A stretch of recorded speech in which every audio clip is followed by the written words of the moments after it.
नमस्ते प्रणाम।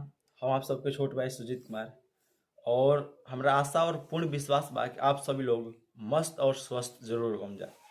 तो आज के हम इस वीडियो में लेकर आइल बनी बात करें कि जो खेसारी यादव बाड़ा खेसारी यादव कि एग्रीमेंट के वजह से उनका ऊपर बहुत दबाव रहल ग्लोबल म्यूजिक जंक्शन के और केस भी रहल।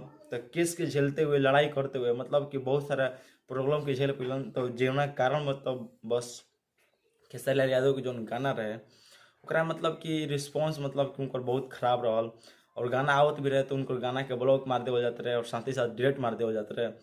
तो ओकरा वजह से एग्रीमेंट के लेकर के खेसारी यादव बहुत दब कर रहलन और बहुत ही कि जिनकर कारण बस कैसे कि यह गलती कैले बड़न खुद से ही तो इनकरा तो दबे के पड़ी। और वैसे अब बता दें कि एने बीच गाना तो दू लैलन तो दोनों गाना गर्दा एकदम चलता गर्दा फाड़ बा एकदम।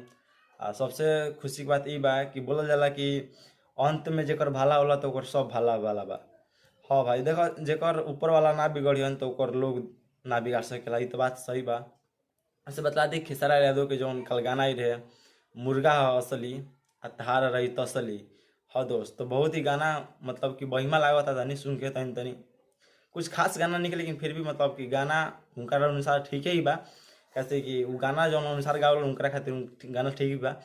ऐसे बतला दी जो गाना रहे मुर्गा ह असली तो काल बेरा जो आयल कि अला आज एक दिन हो गई और एक दिन में 2.5 मिलियन व्यूज यानी 25 लाख व्यूज।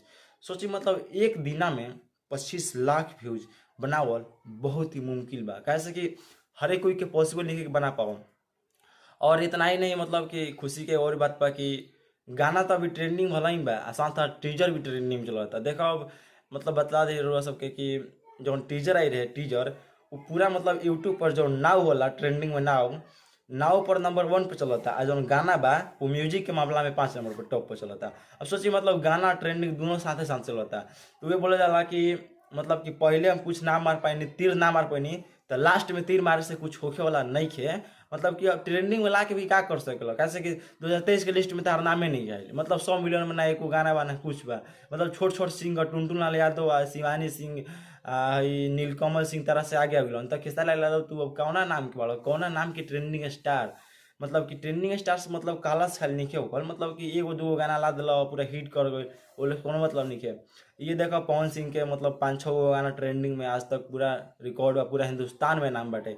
उनका आगे बॉलीवुड के हीरो भी फेल बनम वैसन करके देखावो तनी कुछ एगो दूगो गाना गावेला ऐसा कि का व्यूज भागे से नहीं के गाना ऑडियंस के भी तनी पसंद आवे के चाहिए कोनो और लोग के इना के ऐसे ही गा दो खाली फैंस के अपन देखावे खातिर। हाँ जा तो गाना ये सब गावल छोड़ उड़ दो कैसे कि जा तो गई तो ठीक नहीं के सब।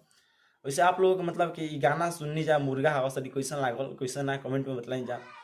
अगर गाना कुछ अच्छा लागल हो तो लाइक शेयर करी जा कोई दिक्कत नहीं है।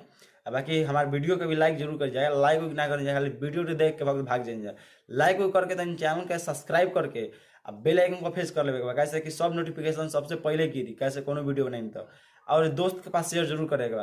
तो दोस्त आज की वीडियो को यही पॉइंट करते हैं फिर मिलता है अगला वीडियो साथ तब तक के लिए best of luck tata bye take care धन्यवाद।